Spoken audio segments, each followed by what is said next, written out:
मौलाना फजलुर रहमान सारे मजे उठाने तो बाद हुण गल्लां कर रहा है। इस्लामाबाद पीपल्स पार्टी के रहनुमा फैसल करीम कुंडी ने किया है कि फजलुर रहमान PDM के सरबराह सी। इन्होंने फरमाइशी धरना दिता, फिर किस के कहने ते वापस गए और PDM के सरबराह के तौर पर अदम एतमाद का हिस्सा ना बनते। अदम एतमाद का सब तो ज्यादा फायदा इन्होंने उठाया। इस्लामाबाद प्रेस कॉन्फ्रेंस करते हुए पीपल्स पार्टी के रहनुमावा फैसल करीम कुंडी, नदीम इकबाल चंद, सरदार फतेहुल्ला खान, सबतुल हैदर बुखारी ते दीगर ने किया है कि इंतखाबात अपने इख्तिताम तक पहुंचे ते हुण हुकूमत साजी के मरहले ते काम जारी है। कल इस्लामाबाद विच वड्डी सियासी तब्दीली देखने को मिली ते ऐ कि PTI का वफ्द मौलाना फजलुर रहमान नाल मुलाकात लई पहुंचा। हालांकि माजी PTI ते JUI की क्यादत ने की एक दूजे ते इल्जामात नहीं लाए ते की अलकाबात नहीं बख्शे।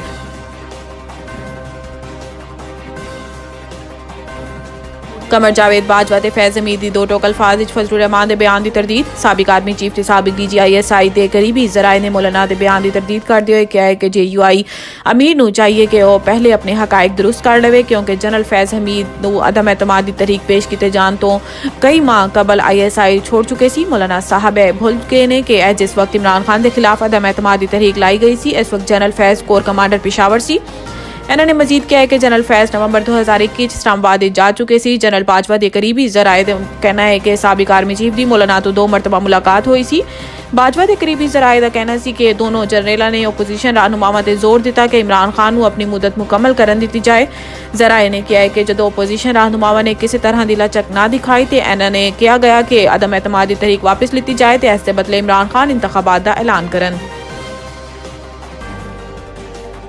PTI का एक बार फिर जमात इस्लामी की क्यादत तो राबता मुलाकात की ख्वाहिश का इजहार। PTI रहनुमा लतीफ़ खोसा ने रहनुमा जमात इस्लामी लियाकत बलोच को टेलीफोन किया तो इश्तराक अमल ते सिराजुल हक के मौकफ की हिमायत की। लतीफ़ खोसा का कहना सी कि इश्तराकी अमल सिर्फ खैबर पख्तूनख्वा नहीं विफाकी सतह पर भी होना चाहिए है। अज बानी PTI तो मुलाकात है, मुलाकात तो बाद जमात इस्लामी की क्यादत तो दोबारा राबता करांगा।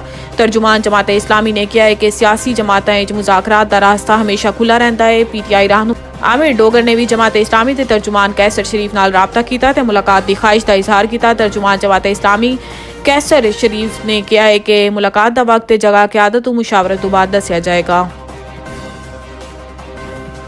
8 फरवरी के इंतखाबात कल अदम करार देने की दरखास्त समात लई मुकर्रर।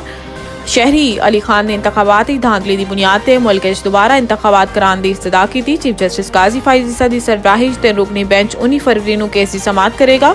Supreme court justice Mohammad Ali Mazhar ते जस्टिस मुसरत हलाली भी तीन रुकनी बेंच का हिस्सा होंगे।